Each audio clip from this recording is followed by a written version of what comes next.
আসসালামু আলাইকুম। আজকে নিয়ে আসলাম সবার জন্য নতুন একটি রেসিপি। তো চলুন দেখি আজকের উপকরণগুলো কি কি প্রয়োজন। এটার নাম হচ্ছে পান্তা ভাত ও পোলাও দিয়ে খিচুড়ি। তো পান্তা ভাত আর পোলাও দিয়ে কিভাবে খিচুড়ি রান্না করা হয় আজকে আপনাদেরকে আমি তাই দেখাবো। আমি এখানে সবগুলো মশলা, চাউল, ভাত যা যা যা কিছু লাগে সব কিছু রেখে দিয়েছি। এটা হচ্ছে মরিচের গুঁড়ো, হলুদের গুঁড়ো, ধনের গুঁড়ো। আমি একটু পানি দিয়ে এটা মিশিয়ে নেব, যেন আমি যখন দিব তখন যেন একটু ভালোভাবে মিশে যায়। এর জন্য আমি এটা সম্পূর্ণ মিশিয়ে নেব পানি দিয়ে। 2 চামচ আদা ও রসুন বাটা দিয়ে দিয়েছি, ফ্রিজে রাখা ছিল তো আমি দিয়ে দিয়েছি। এটা যখন আমি তেলে ভেজে নেওয়ার সময় দিয়ে দেব, এটা সম্পূর্ণ গলে যাবে। তো ভালোভাবে মিশিয়ে নিলাম। এখানে রাখা আছে কুমড়া কয়েক টুকরা এবং পাতা কপি কুচি এবং গাজর কুচি রেখেছি। এখানে আছে পোলাওর চাল 1 পট, আর আছে ভাত, গতকালের কিছু ভাত ছিল। তো এই হচ্ছে পান্তা ভাত আর পোলাও চালের খিচুড়ি। এখানে হচ্ছে 3 পার মতো মাংস রাখা আছে। এখানে 2 পদের ডাল আছে, মুগ ডাল ও মসুর ডাল।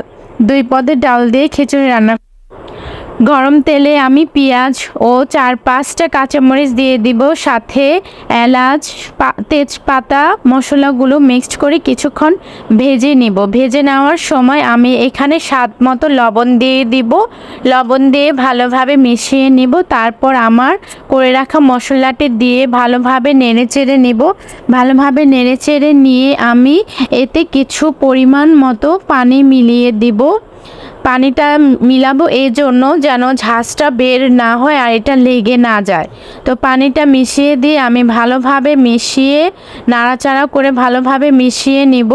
মিশিয়ে নেওয়ার পর আমি এটা ঢাকনা দিয়ে ঢেকে দিব। ঢাকনা দিয়ে ঢেকে দেওয়ার মধ্যেও কিন্তু আমি কয়েকবার নাড়াচাড়া করে দিয়েছি। তো দেখুন অনেকটা কিন্তু কষেছে, কিন্তু আরও ভালোভাবে আমাদের কষিয়ে নিতে হবে। এর জন্য একটু ভালোভাবে নাড়াচাড়া করে তারপর আমরা যখন ভালোভাবে কষে আসবে তখন গোস্তগুলো দিয়ে দেব। গোস্তগুলো আগেই ধুয়ে রেখেছিলাম।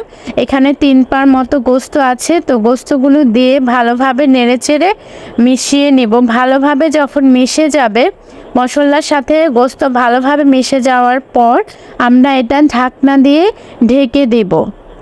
ঢাকনা দিয়ে ঢাকার পরও কিন্তু আমরা এর মধ্যে কিছুক্ষণ পর পর নাড়াচাড়া দিয়ে নেব।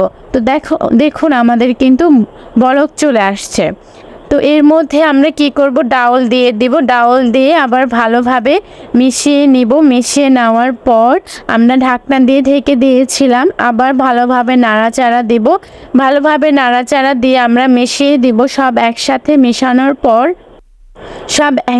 মেশানোর পর আমরা ঢাকনা দিয়ে ঢেকে দিব। ঢাকনা দিয়ে ঢেকে কিছুক্ষণ পর উঠিয়ে নিয়ে আমাদের রাখা ভাতগুলো প্রথমে অর্ধেকটা দিয়ে নেড়ে চেড়ে নিব, মিশিয়ে নিয়ে তারপর বাকি অর্ধেকটুক ভাত আবার দিয়ে মিশিয়ে নিব। ভাতটা আগে এর জন্য দেব কারণ ভাতটা মশলার সাথে মিশতে একটু সময় লাগে, তাই পোলার চালের আগে আমরা ভাতটা দিয়ে মিশিয়ে নিচ্ছি। ভালোভাবে মিশে গেলে তখন আমরা এটা ঢেকে দিব। তো ঢাকার পরে কিছুক্ষণ পর আমরা আবার নাড়াচাড়া করে দেখব যে কেমন হয়েছে। তারপর পোলার চালটা দিয়ে দিব। হালকা ভাজার পরে পোলার চালটা দিয়ে দিব। পোলার চালটা দিয়ে সব একসাথে মিশিয়ে নেব। সব একসাথে মিশিয়ে নেওয়ার পর কিছুক্ষণ পর আমরা রাখা ছিল কুমড়া কয়েক টুকরো ও পাতাকপি গাজর কুচি আমরা দিয়ে আবার ভালোভাবে এতে মিশিয়ে নেব। মিশিয়ে নিয়ে ভালোভাবে মিশানোর পর আমরা এতে কিছু পরিমাণের পানি মিলিয়ে দিব। পরিমাণ মতো পানি দিয়ে যেন সিদ্ধ হয় পরিমাণ মতো পানি দিব আমরা। পরিমাণ মতো পানি দেওয়ার পরে যখন হয়ে আসবে, একটু উতরাবে, তখন আমরা এটা নাড়াচাড়া করে দিব। তো এতবার নাড়াচাড়া করলে কিন্তু একবারে বেশি নরম হয়ে যাবে, যদিও আমি এটা একটু আঠালোভাবে রেখেছিলাম। তো এখন আমার খিচুড়ি প্রায় হয়ে গেছে। আর একটু ঢেকে রাখবো। ঢেকে রাখলে এই যে দেখুন খিচুড়ি একদম হয়ে গেছে। তা আমাদের কালার আমি একটু আঠালো করে একটু রেখেছি।